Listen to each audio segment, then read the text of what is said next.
There exists a precise instant when your credibility evaporates, and most people never see it coming.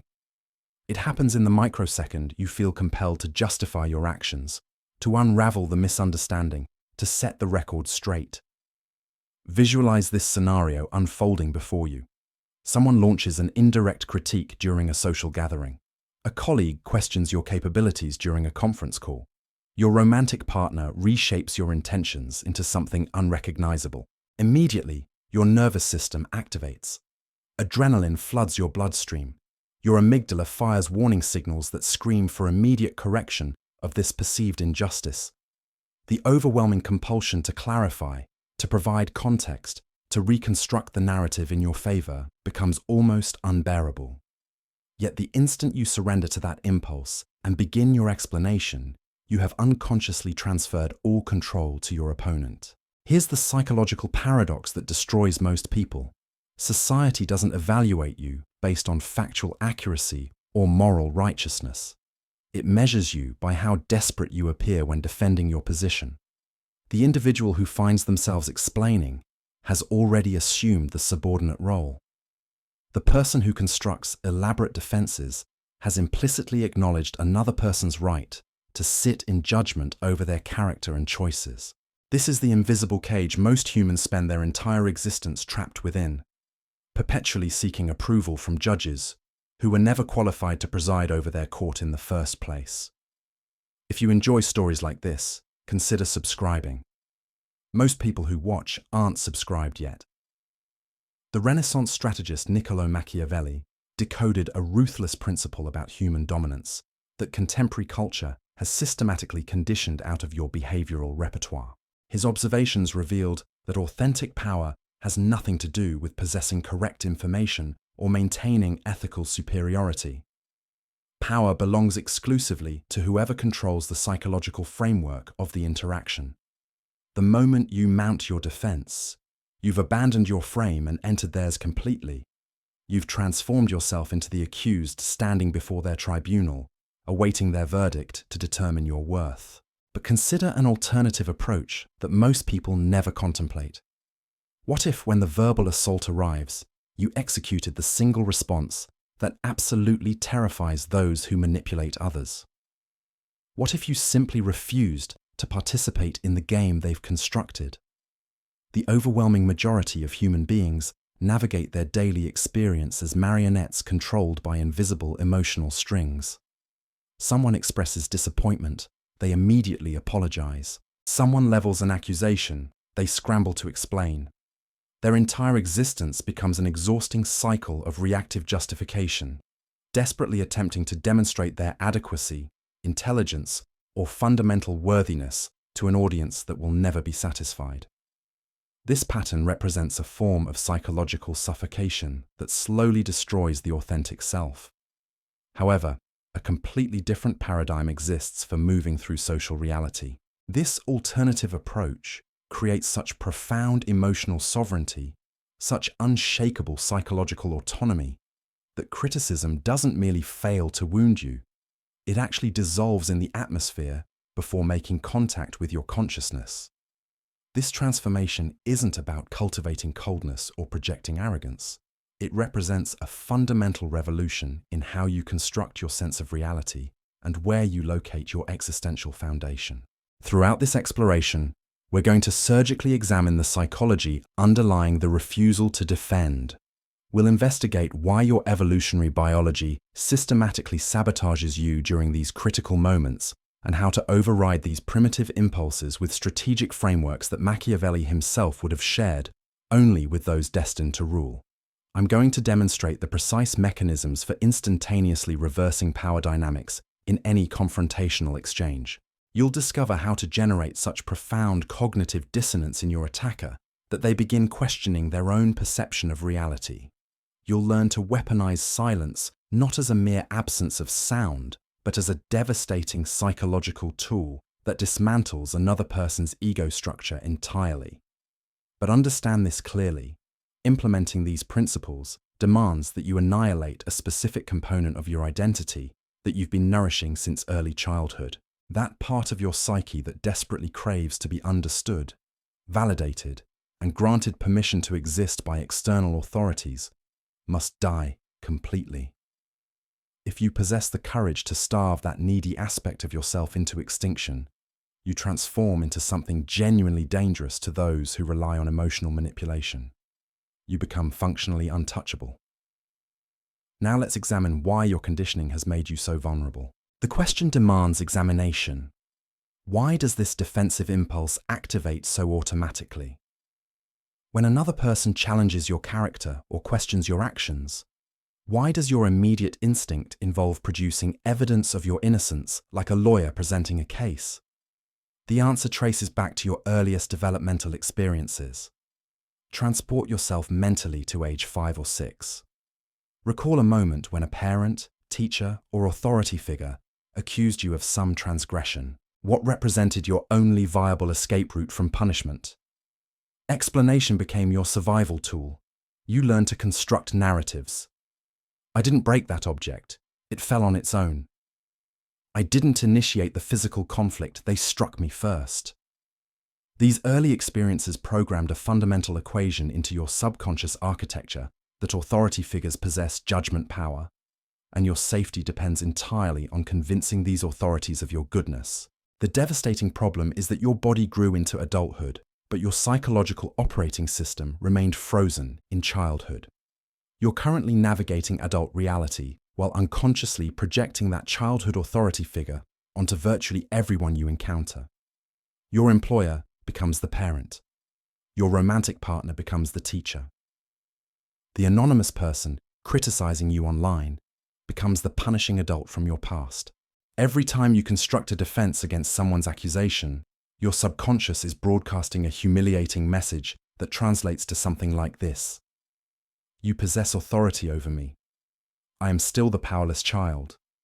Please accept my justification so I can experience safety again. This transmission reeks of subordination, and human beings operating on ancient primal instincts can detect that scent of submission from extraordinary distances. Machiavelli articulated a principle that most people misunderstand completely. He wrote that it proves far safer to be feared than loved. Now translate that Renaissance political wisdom into contemporary social dynamics and interpersonal relationships. It becomes far safer to be respected than understood. When you rush frantically to defend your position, you're unconsciously prioritizing being understood over being respected. You're essentially pleading, please comprehend my intentions, please perceive the real me. But throughout history, kings never explained their decrees to peasants. Lions never justify their hunting strategies to gazelles. The precise moment you begin rambling, providing reasons, displaying text message screenshots, referencing past events to prove your point, you've transmitted a devastating signal that your internal psychological stability depends completely on their agreement with your version of reality. You've handed them the master key to your inner world, and once they possess that key, they can create chaos in your psychological house whenever the mood strikes them. This represents the trap of what psychologists call the validation-seeking self.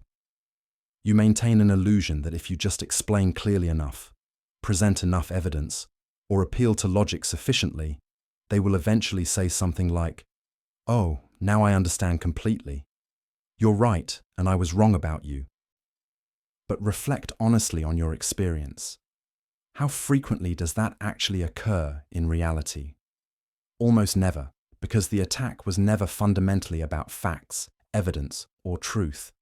It was always about power dynamics and establishing dominance hierarchies. They didn't accuse you because they genuinely wanted accurate information. They accused you to observe whether you would jump through hoops on command, and unfortunately, you jumped exactly as predicted. But what happens when you finally decide to stop jumping, and what does that refusal unlock? The first step toward becoming psychologically untouchable requires recognizing a profound truth that will liberate you completely. The courtroom you've been defending yourself in doesn't actually exist in objective reality. There is no legitimate judge. There is no qualified jury. There exists only you and your sovereign perception of reality. When you stop unconsciously treating other people like judges who possess authority over your worth, their accusations stop sounding like legal sentences that determine your fate. They start sounding exactly like what they actually are, which is simply opinions. And opinions are nothing more than noise in the atmosphere that you can choose to assign meaning to or completely ignore. So let's explore what happens when you refuse to jump through their hoops. Imagine the scenario unfolding in real time. Someone launches a verbal attack designed to provoke your defense. They say something like, "You're being incredibly selfish right now." The old version of you, still operating from childhood programming, would immediately respond with something defensive like, "No, I'm not being selfish at all. I did X, Y, and Z for you just yesterday. I'm just exhausted right now." That response is weak, reactive, and subordinate. Now imagine implementing the Machiavellian approach instead. They make the exact same accusation. "You're being incredibly selfish right now." But this time, you simply look directly at them, maintain unwavering eye contact, keep your facial expression completely neutral, and allow the silence to expand in the space between you for 3, 4, 5 full seconds. Do you understand what occurs in that pregnant silence? It creates a psychological vacuum that the human brain finds absolutely terrifying during conflict. Silence during confrontation signals a rupture in the expected social fabric. It communicates that you're not playing by the rules they've established. When you maintain that silence, you're essentially holding up a mirror that reflects their energy directly back at them. You're forcing them to sit in the uncomfortable tension that they created with their accusation. In most cases, they will begin to psychologically crumble under that pressure. They'll start speaking again to fill the void, because humans are deeply uncomfortable with silence during conflict. You might hear something like, "I mean, you're not always selfish, but just in this particular moment." Or, "Why are you staring at me like that? Notice what's happened." They've started defending themselves against your silence. The power dynamic has completely flipped. This technique represents the grey rock method taken to a weaponized level of psychological sophistication. You transform yourself into a void, and voids cannot be attacked successfully. You cannot punch mist. You cannot cut water with a blade. By refusing to provide the resistance of a defense, you cause their attack to pass through empty space and unbalance them in the process. This requires immense internal control, because inside your skull, your ego is screaming desperately, "Fight back! Say something clever! Defend your honor! You must leash that dog completely." Machiavelli understood that the most powerful person in any room is the one who cannot be read or predicted. If you defend yourself, you reveal your values. You reveal what hurts you. You reveal which buttons trigger your reaction. When you shout, "I'm not stupid," you've just revealed that your insecurity centers on intelligence. When you protest, "I'm not a bad person," you've exposed that your insecurity involves moral standing. Silence reveals absolutely nothing about your vulnerabilities. It functions as a dark mirror, and when they look into that mirror, they only see their own aggression reflected back at them. And that reflection makes them profoundly uncomfortable. If you found this perspective valuable, take a second to hit that like button so more people can discover these insights into human psychology and power dynamics. However, silence alone isn't always sufficient for every situation. Sometimes the context demands words, but never defensive words, under any circumstances. If you must speak, you never push back against their force directly. Instead, you pull it toward you and redirect it. You utilize what could be called the Aikido of conversation. There exists a concept in dark psychology called agree and amplify that creates a state of cognitive dissonance in the attacker's mind. If someone accuses you of something absurd, defending yourself actually validates the absurdity by suggesting the accusation is serious enough to warrant a response. Instead, you lean directly into the accusation and exaggerate it until it becomes an obvious caricature. For example, an attacker says, "You're so obsessed with money, you're just greedy." The defensive version of you responds with, "No, I'm not greedy at all. I just want to provide security for my family." That's boring, predictable, and weak. The Machiavellian version responds with something like, You caught me completely. I actually swim in a vault of gold coins like Scrooge McDuck every Tuesday evening. It's absolutely terrible for my back. You deliver this with either a completely flat facial expression or a slight amused smirk. What have you accomplished with this response? You've refused to be insulted. You've proved you possess zero insecurity about the topic. You've transformed their serious attack into absurdist comedy, and you've established that you are the one framing the reality of this interaction, not them. This approach strips the attacker of their weapon entirely. They wanted to hurt you, to see you squirm. Instead, you took their knife and started casually peeling an apple with it. This signals what psychologists call amused mastery, which represents the ultimate state of high status. Amused mastery embodies the attitude of a parent watching a toddler throw a theatrical tantrum. You don't get angry at the toddler. You don't construct logical arguments to debate with the toddler. You're simply amused by the drama because you know you're completely safe. When you defend yourself, you're essentially getting down on the floor and screaming with the toddler. Don't do that ever. Stand up, look down at the situation, and smile. Robert Greene in the 48 Laws of Power discusses Law 25, recreate yourself. Part of that principle involves refusing the identity that others attempt to thrust upon you. When they label you, they're attempting to put you in a box, to limit you. If you fight against the box, you're still interacting with the box and thus acknowledging its existence. If you mock the box, you dissolve it completely. They say, "You're arrogant." You respond, "I prefer the term charmingly confident, but sure." They say, "You don't care about anyone but yourself." You respond, "I'm working on it diligently. I'll add you to the list of people I care about next year." This approach is simultaneously savage and dismissive, and counterintuitively, it's incredibly attractive to observers. Why? Because it demonstrates you are psychologically whole. You do not need their validation to know who you are. A person who genuinely knows they are generous laughs when called stingy. A person who genuinely knows they are intelligent laughs when called stupid. If you're defending, it's because deep in your subconscious, you fear they might be correct, and that represents the shadow work you must undertake. Before we go deeper, if you haven't already, share this with someone who needs to hear it, because these psychological principles can completely transform how someone navigates their relationships. Let's examine the deeper philosophical structure of these interactions. Every conversation contains a meta-structure, a hidden architecture that determines who holds power.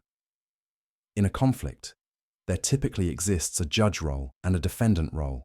The judge asks questions like, "Why did you do that? What were you thinking? Who do you think you are?" The defendant answers those questions. But here's the crucial insight. Whoever is asking the questions holds the power in that exchange. Whoever is answering is steadily losing status with every response. The most lethal Machiavellian technique is to simply refuse the role of defendant entirely and seize the role of judge for yourself. You accomplish this by answering a question with a question, or by analyzing their behavior instead of your own. They ask, "Why are you always so late?" The defensive version of you responds, "There was traffic, and my alarm didn't go off." You're losing. The Machiavellian version responds, "Why does my arrival time affect your emotional state so deeply? Do you see the shift that just occurred? Suddenly, we're not discussing the clock. We're discussing their emotional regulation. We're discussing their reaction. You've redirected the spotlight back onto them." They say, "You're being ridiculous." The Machiavellian you responds, "What makes you feel the need to use dismissive labels like that to communicate your point?" You're psychoanalyzing them in real time. This is absolutely infuriating to a manipulator because they wanted you on your back foot, scrambling to defend. Instead, you're calmly walking around them, observing them like a fascinating specimen in a jar. Phrases like, "It's interesting that you perceive it that way," or "Does saying that make you feel better?" or "You seem very invested in this," function as shields. They acknowledge the sound coming out of the other person's mouth, but they do not accept the content as valid. It's a boundary, a verbal force field. You're essentially saying, "This is your stuff, not mine. Keep it." This isn't just a technique you deploy. It represents a spiritual stance. It's the realization that other people's perceptions of you are genuinely none of your business. Their anger is their problem to manage. Their disappointment is their responsibility to process. When you defend, you're trying to carry their emotional baggage for them. You're trying to fix their feelings about you. Stop it immediately. Let them carry their own weight. Now here's a paradox that will seem counterintuitive. Sometimes the most aggressive power-flipping move you can make is to agree with them, but not in the way you think. This is not the agreement of submission or defeat. It is the agreement of the abyss. Imagine someone is screaming at you, listing your flaws, trying desperately to provoke a fight. You look them directly in the eye and say with complete calm, "You're right." And then you stop talking entirely. "You're right, I am difficult sometimes." "You're right, I did mess that up." But this is called the fogging technique. When you throw a rock into a fog bank, what happens? Nothing. No thud, no rebound. It just disappears.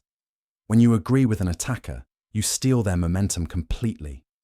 They're pushing against a door, expecting it to be locked. When you open the door, they fall on their face. They wanted a fight. They wanted resistance, because resistance validates their anger. Agreement neutralizes it completely. But here's the nuance you must understand. You must agree with the truth in their statement without accepting the shame they're trying to attach to it. What if the real power move isn't fighting back, but something far more disturbing to your attacker? There's a difference between admitting a mistake and accepting a character assassination. They say, "You messed up this report, you're incompetent." The defensive version responds, "I'm not incompetent. The data was wrong." That's weak. The power move is, "You're right. The report has errors. I'll fix it." Notice what was left out? You didn't address the incompetent part. You ignored the insult and addressed the fact. You took ownership of the action, but not the identity. This signals immense confidence, because only a person who is genuinely secure in their competence can admit a mistake so easily. Insecure people fight to the death to prove they didn't make a mistake. Secure people say, "Oops, my bad," and move on. Machiavelli would call this disarming the enemy. If you lay down your sword, they look foolish holding theirs. It takes the wind out of their sails. It makes them look hysterical and you look grounded. And in the long run, history is written by the grounded. None of this works if it's just a tactic you're deploying superficially. If you're using these lines but your voice is shaking, or your eyes are darting around, or your energy is screaming, "Please like me," it will fail miserably. Dark psychology is 20% words and 80% nonverbal frame. You have to build the internal architecture to support the silence. This brings us back to the shadow, the parts of yourself you haven't integrated. Why does it hurt when they attack you? Because they're touching a wound that already exists. If I tell you that you have green skin, you won't get angry. You'll think I'm delusional. You won't defend yourself. You'll laugh. But if I tell you that you're a failure and you immediately defend yourself, it's because a part of you suspects I might be right.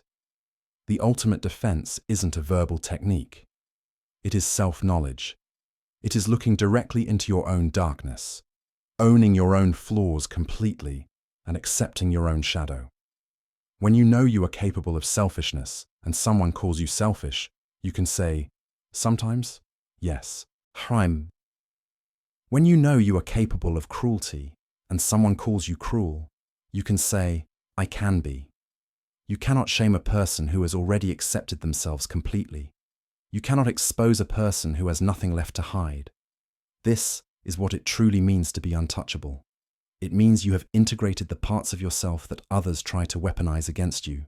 You become transparent. The light passes through. The arrows pass through. You're no longer a fortress that needs defending because you are the wind itself. So here is the challenge I'm presenting to you.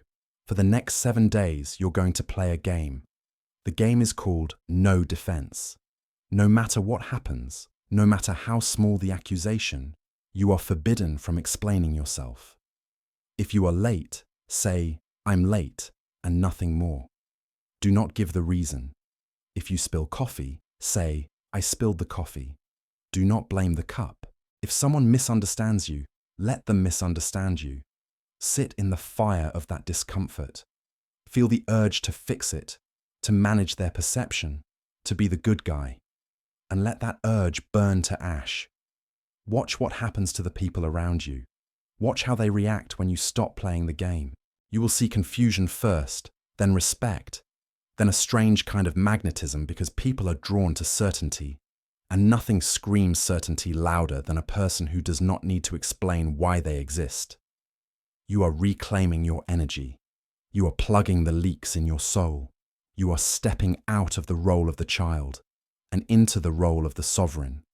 The world will try to pull you back. It will try to bait you. It loves a reaction. Don't give it one. Keep your mystery. Keep your power. Keep your silence. If this philosophy resonates with the darker, deeper part of your consciousness, the part that is exhausted from performing for others, then you know what to do. Subscribe. But not because I asked you to. Subscribe because you are done being a prey animal in a world of predators.